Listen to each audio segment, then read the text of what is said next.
महाभारत के युद्ध में कौरवों की और 11 अक्षौहिणी सेना और पांडवों की ओर से 7 अक्षौहिणी सेना ने भाग लिया था। यानी इस युद्ध में सभी महारथियों की सेनाओं को मिलाकर करीब 50 लाख से ज्यादा लोगों ने भाग लिया था।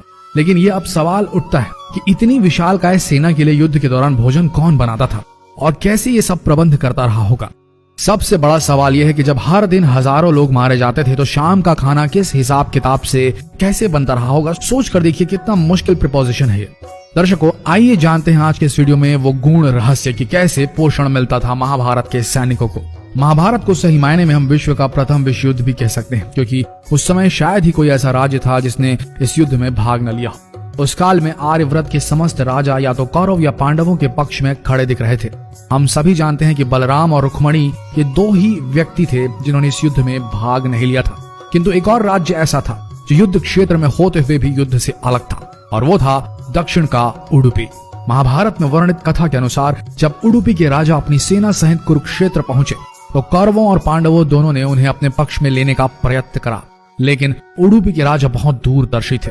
उन्होंने श्री कृष्ण से पूछा, हे माधव, दोनों ओर से जिसे देखो युद्ध के लिए लालायित दिखता है, किंतु क्या किसी ने सोचा है कि दोनों ओर से उपस्थित इतनी विशाल सेना के लिए भोजन का प्रबंध कैसे होगा।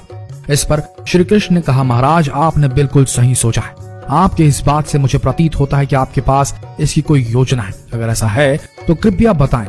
उसके बाद उडुपी के राजा ने कहा, सत्य तो यह है कि भाइयों के बीच हो रहे इस युद्ध को मैं उचित नहीं मानता। इसी कारण इस युद्ध में इच्छा मुझे नहीं है, किंतु युद्ध अब टाला भी नहीं जा सकता। इस कारण मेरी ये इच्छा है कि मैं अपनी पूरी सेना के साथ यहाँ उपस्थित समस्त सेनाओं के भोजन का प्रबंध करूं। इस पर श्री कृष्ण मुस्कुराते हुए बोले, महाराज, आपका विचार अति उत्तम है। इस युद्ध में लगभग 50 लाख योद्धा भाग लेंगे, और अगर आप जैसे कुशल राजा उनके भोजन के प्रबंध को देखेंगे तो हम सब उस ओर निश्चिंत रहेंगे। श्री कृष्ण ने कहा, वैसे मुझे पता है कि सागर जितनी इस विशाल सेना का भोजन प्रबंध करना आपकी और भीमसेन के अतिरिक्त किसी के लिए भी संभव नहीं है, किंतु भीमसेन इस युद्ध से विरक्त नहीं हो सकते। अतः मेरी आपसे यह प्रार्थना है कि आप अपनी सेना सहित दोनों ओर की सेनाओं के भोजन का भार संभालें। इस प्रकार उडुपी के राजा ने सेना के भोजन का भार संभाला। पहले दिन उन्होंने उपस्थित सभी के लिए भोजन का प्रबंध किया। उनकी कुशलता ऐसी थी कि दिन के अंत तक गिन के एक भी दाना बर्बाद नहीं होता था।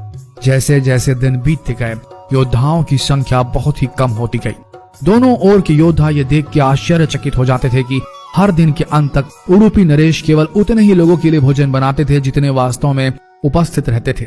किसी को समझ नहीं आ रहा था कि उन्हें कैसे पता चल जाता है कि आज कितने योद्धा मृत्यु गति को प्राप्त होंगे, ताकि उस आधार पर भोजन की व्यवस्था की जा सके। इतनी विशाल सेना के भोजन के प्रबंध करना अपने आप में ही एक आश्चर्य था, और उस पर भी इस प्रकार के अन्न का एक भी दाना बर्बाद न हो, यह तो किसी चमत्कार से भी कम नहीं था। अतः 18वें दिन युद्ध समाप्त हुआ और पांडवों के राज्याभिषेक के दिन युधिष्ठिर से रहा नहीं गया, और उन्होंने उडुपी नरेश से पूछ ही लिया, हे महाराज, समस्त देशों के राजा हमारी प्रशंसा कर रहे हैं कि किस प्रकार हमने कम सेना होते हुए भी उस सेना को परास्त कर दिया जिसका नेतृत्व पितामह भीष्म, गुरु द्रोण, ज्येष्ठ भ्राता जैसे महारथी कर रहे थे। किंतु मुझे लगता है कि हम सबसे अधिकांश प्रशंसा के पात्र आप हैं, जिन्होंने न केवल इतनी विशाल सेना के लिए भोजन का प्रबंध किया, अपितु ऐसा प्रबंध किया कि एक दाना भी अन्न का व्यर्थ न हो पाया। मैं आपसे इस कुशलता का रहस्य जानना चाहता हूँ। इस पर उडुपी नरेश ने मुस्कुराते हुए कहा, सम्राट, आपने जो इस युद्ध में विजय पाई है उसका श्रेय किसे देंगे। इस पर युधिष्ठिर ने कहा, श्री कृष्ण के अतिरिक्त इसका श्रेय किसी और को जा नहीं सकता। अगर वे ना होते तो कौरव सेना को परास्त करना असंभव था। तब उडुपी नरेश ने कहा, हे महाराज, आप जिसे मेरा चमत्कार कह रहे हैं वो श्री कृष्ण का ही प्रताप है। ऐसा सुनकर वहां उपस्थित सभी लोग आश्चर्यचकित हो गए। तब उडुपी नरेश ने इस रहस्य से पर्दा उठाया और कहा, हे महाराज, श्री कृष्ण प्रतिदिन रात्रि को मूंगफली खाते थे। प्रतिदिन शिविर में गिन के मूंगफली रखी जाती थी और उनके खाने के पश्चात गिनकर देखी जाती थी उन्होंने कितनी मूंगफली खाई है।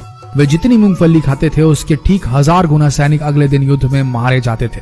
अर्थात वे अगर 50 मूंगफली खाते थे तो समझ आता था कि अगले दिन 50,000 योद्धा युद्ध में मारे जाएंगे।